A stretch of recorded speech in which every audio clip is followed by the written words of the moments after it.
Hello my dear student, all exam health channel পক্ষ থেকে মোহাম্মদ আল আমিন। তো আজকে আমরা যে বিষয়টা আমি ভিডিও করবো সেটা হচ্ছে চতুর্থ শ্রেণীর বাংলা প্রথম হচ্ছে তোমাদের যেই অধ্যায়টা আছে সেই অধ্যায়টার আমরা 4 নাম্বার পৃষ্ঠাটা দেখতে পারছো, নতুন বই। এখানে তোমাদের কিছু 1 নাম্বার কিছু শব্দ দেওয়া আছে, শব্দগুলা অর্থ বলি এবং এক করে বলছে শব্দ দিয়ে বাক্য তৈরি করি। এই শব্দগুলো অর্থ বলতে হবে এবং বাক্য তৈরি করতে হবে, সবগুলো অ্যান্সার আমরা দিয়ে দিব। তার 2 নম্বর হচ্ছে নিচের প্রশ্নগুলোর উত্তর বলি এবং লিখি। এখানে কিছু প্রশ্ন দিচ্ছে, প্রশ্নগুলোর উত্তর বলতে হবে এবং লিখতে হবে।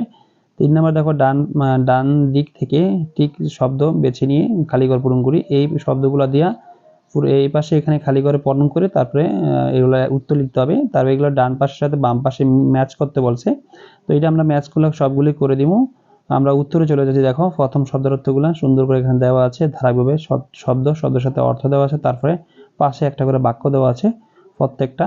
প্রথম হচ্ছে তোমাদের এটা হচ্ছে ইলিশে গুড়ি, তারপর হচ্ছে তোমাদের মশল দ্বারা, দ্বিতীয় শব্দের অর্থ, তৃতীয় হচ্ছে পেজে তুলো, তারপরটা হচ্ছে তোমাদের ষড়ঋতু, তারপর হচ্ছে বর্ষাকাল, তারপর হচ্ছে অসহ্য, তারপর হচ্ছে গ্রীষ্ম, তারপর হচ্ছে তাপ, তারপর হচ্ছে পার, তারপর হচ্ছে বিচিত্র।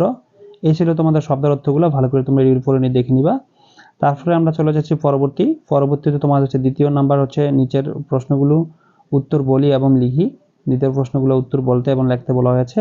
তো এখানে তোমাদের প্রথম প্রশ্নটা কি হয়েছে দেখো। প্রথম প্রশ্নটা হচ্ছে এখানে দেওয়া আছে 1 নাম্বার প্রশ্ন, বাংলাদেশের বৎসরে কয়টি ঋতু আসে যায়, বা বৎসরে 6টা ঋতু আসে যায়। তার 2 নম্বর বছরে 12 মাসের নাম বলি এবং লিখি।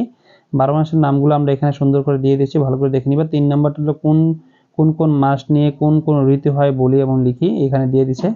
যেমন তোমার বৈশাখ জ্যৈষ্ঠ নিয়ে গ্রীষ্ম হয়, তারপর হচ্ছে আষাঢ় শ্রাবণ নিয়ে বর্ষাকাল, ভাদ্র আশ্বিন নিয়ে শরৎকাল, কার্তিক অগ্রহায়ণ নিয়ে হচ্ছে হেমন্তকাল, পৌষ মাঘ নিয়ে হচ্ছে শীতকাল, আর ফাল্গুন চৈত্র হচ্ছে তোমার বসন্তকাল। এই ছিল তোমাদের 2 নাম্বার।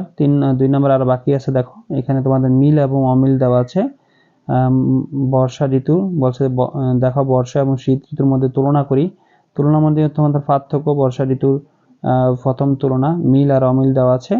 প্রথমে মিল দেওয়া আছে 2টা এবং অমিল দেওয়া আছে 2টা, অমিলও দেওয়া আছে, অমিলগুলো দেখে নিবা।